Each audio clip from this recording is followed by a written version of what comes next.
Welcome back दोस्तों, एक बार पुनः ललित आर्ट्स वाला में आप सभी 12वीं क्लास की तैयारी कर रहे युवाओं का हार्दिक अभिनंदन है। तो चलते हैं स्टोरी ऑफ इंग्लिश की अगली सीरीज की ओर। सबसे पहला प्रश्न है बबुआ कि द मोस्ट नोटेबल, आराम से धीरे धीरे लिखना बाबू, जल्दीबाजी कोई चीज का नहीं है। द मोस्ट नोटेबल, क्या लिखा हुआ है? Notable, the most notable work. कोई दिक्कत किसी को पढ़ने में? फिर से, the most notable work, the angle, बिल्कुल सही, कोई दिक्कत? द एंगल सेक्शन क्रो, ये है क्रो, CHRO क्रो, NI, इसी का कुछ अंश भाग CAL, क्रोनिकल। क्या लिखा हुआ बाबू रे? क्रोनिकल। आराम से बउआ लिख लो वहां पर, ठीक है? ये लिखा हुआ है कि द मोस्ट नोटेबल वर्क, सबसे उल्लेखनीय कार्य। इसका हिंदी हुआ द मोस्ट नोटेबल वर्क, सबसे उल्लेखनीय कार्य। The angle section chronicle inspired, ये क्या बाबू रे? देखो INS इंस, PIRED, इंस्पायर्ड बाय डैश, यानी कहता है कि सबसे जो महत्वपूर्ण उल्लेखनीय कार्य है एंगल सेक्शन क्रोनिकल का, वो किसके द्वारा इंस्पायर्ड है? ये लिखा हुआ बाबू रे इंस्पायर्ड। ये क्या लिखा हुआ है? इंस्पायर्ड, पायर्ड। आप देख लीजिएगा हिंदी में आराम से, इंस्पायर्ड। इंस्पायर्ड किसके द्वारा प्रेरित था? तो वो किसके द्वारा? अल्फ्रेड महोदय के द्वारा प्रेरित था। फिर से एक बार आराम से, जो आदमी जहां बैठे हुए वहीं पर बोलेंगे। बोल बाबू, ये क्या? द, ये मोस्ट नोटेबल वर्क, बोलो वर्क, बोलो वर्क, बोलो the most notable work, the angle section chronicle. ये क्या बाबू रे? Chronicle inspired. बोल बाबा, क्या लिखा हुआ है? इंस्पायर्ड, INS इंस, PIRED, इंस्पायर्ड बाय डैश। तो अल्फ्रेड महोदय कहता है कि एंगल सेक्शन क्रोनिकल का जो उल्लेखनीय वर्क है, वो उल्लेखनीय कार्य किसके द्वारा प्रेरित है? किनके द्वारा प्रेरित है? वो अल्फ्रेड महोदय के द्वारा प्रेरित है। बोल बाबू, किसी को दिक्कत? अगर दिक्कत है तो फटाक से आप बताइए और उसकी समाधान करने का प्रयास करेंगे। नेक्स्ट प्रश्न है, नेम द 4 डायलेक्ट्स। क्या लिखा हुआ? ये डायलेक्ट्स, बाबू यहाँ पर हम लिख रहे हैं, देख लीजिएगा। डायलेक्ट्स नहीं लिखते हैं, 4 डायलेक्ट्स। 4, देखो DIA, डाई, LECTS, डायलेक्ट्स। क्या बोलेंगे? 4 डायलेक्ट्स, यानी इसका डायलेक्ट्स पहले आप लिख लो यहाँ पर, डायलेक्ट्स, 4 डायलेक्ट्स। 4 डायलेक्ट्स का बोलियां, इसका हिंदी क्या लिखोगे आप? बोलियां। यानी कहता है नेम द 4 डायलेक्ट्स, 4 बोली का नाम बताइए ऑन ओल्ड इंग्लिश। अंग्रेजी कैसा? Old English. ओल्ड इंग्लिश का 4 बोली का नाम बताइए जो ओल्ड पीरियड में बोला जाता था। वो पीरियड है, वो बोली है, सबसे बोली है कैंटिस। देखो मैंने यहाँ पर हिंदी में भी लिख दिया है कैंटिस। ये क्या? सबसे पहला क्या बाबू है? कैंटिस।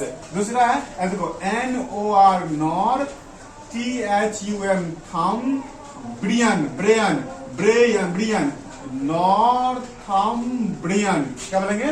नॉर्थम्ब्रियन, यानी name the 4 dialects on old English.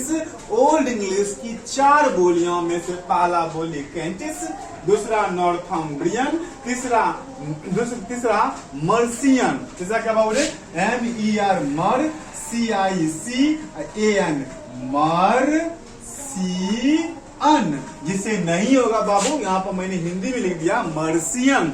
और चौथा है वेस्ट सेक्शन, हिंदी में लिखा हुआ वेस्ट सेक्शन। अगर बाबू किसी को कोई परेशानी है तो फटाक से बताएंगे। देखो कैंटिस, नॉर्थम्ब्रियन, मर्सियन और वेस्ट सेक्शन, 4 चीज बोल बोला। इस दोनों में किसी को दिक्कत फटाक से बताएगा।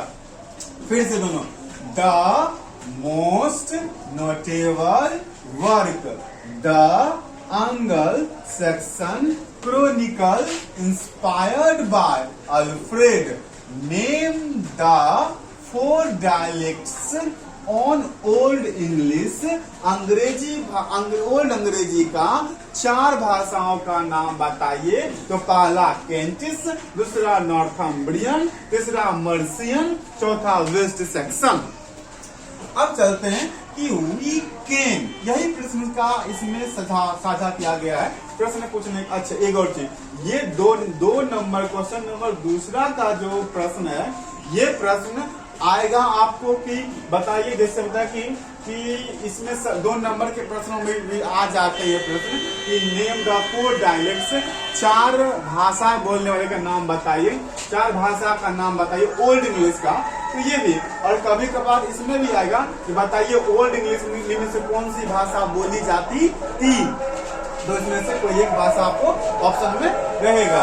तो देखिए वी कैन, नेक्स्ट प्रश्न है कि वी कैन डिस्टिंग्विश, ध्यान सुनेंगे, वी कैन डिस्टिंग्विश, हम डिस्टिंग्विश मतलब डिस्ट्रीब्यूट करना, ठीक है। वी कैन डिस्टिंग्विश यहाँ पर लिख लेते हैं, देखो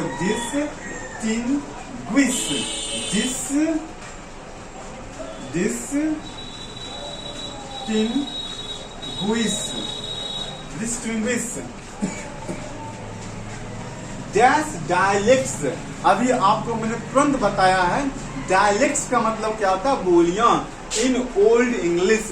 ये प्रश्न ये कह रहा है कि हम लोग जो है ना ओल्ड इंग्लिश की भाषाओं को, बोलियों को कितने भागों में बांट सकते हैं। तो कितने भागों में बांट सकते हैं बाबू, 4 भागों में, कैंटिस, नॉर्थम्ब्रियन, मर्सियन और वेस्ट सेक्शन में बांट सकते हैं।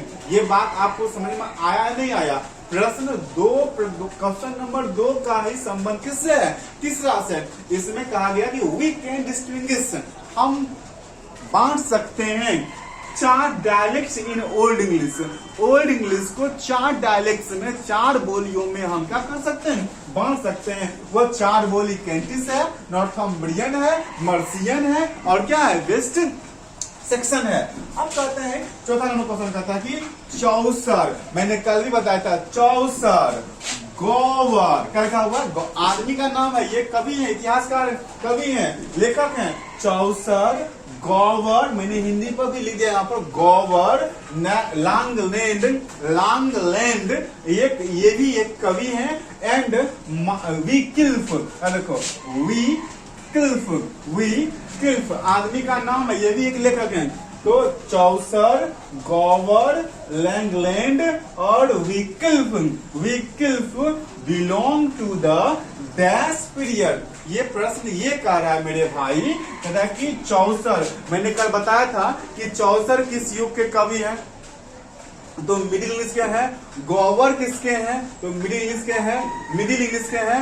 लॉन्गलैंड किसके हैं, तो मिडिल इंग्लिश के हैं। और विकिल्फ किसके हैं, तो वो भी किसके हैं, किस युग के हैं, मिडिल इंग्लिश पीरियड के हैं। इसमें से ये देखिए, एक चौसर इंपोर्टेंट है और एक लॉन्गलैंड इंपोर्टेंट है। ये दोनों अभी तक नहीं पूछा गया है, लेकिन आप लोगों को चौसर, गौवर, लैंगलैंड एंड विक्लिफ, ये तीनों को याद रखना है। ये तीनों कवि किस युग के कवि हैं? तो मिडिल इंग्लिश पीरियड के ये तीनों कवि है। ये वेरी वेरी इंपॉर्टेंट प्रश्न है। ये प्रश्न 64 क्लास कई बार पूछा भी जा चुका है, इसलिए इस का अलग से सेपरेट क्वेश्चन मैंने कल बताया है। जो आदमी कल नहीं देखे, आज से पीछे मैंने 4 लेक्चरर यानी सेट बाय सेट करके मैंने स्टोरी ऑफ इंग्लिश का डाल चुका हूँ, शुरू से अंत तक। जब तक स्टोरी ऑफ इंग्लिश खत्म नहीं हुई तब तक यूट्यूब पर चलता ही रहेगा। और संगे संगे जब ये खत्म हो जाती है उसके बाद हम प्रोज लेकर आएंगे, सॉरी प्रोज तो करवा चुके हैं, पोएट्री लेकर आएंगे, यूट्यूब पर सारा कुछ करवा देंगे, ठीक है, टेंशन नहीं लेना का, ठीक है। तो Chaucer, Gower, Langland, Wycliffe belong to the dash period, तो वो मिडिल इंग्लिश पीरियड है। अब प्रश्न क्या था बाबू? Middle English period is accepted, लिख लो, accepted to be dash form. फिर सुनो बाबू, ये क्वेश्चन मैंने कल भी कराया था।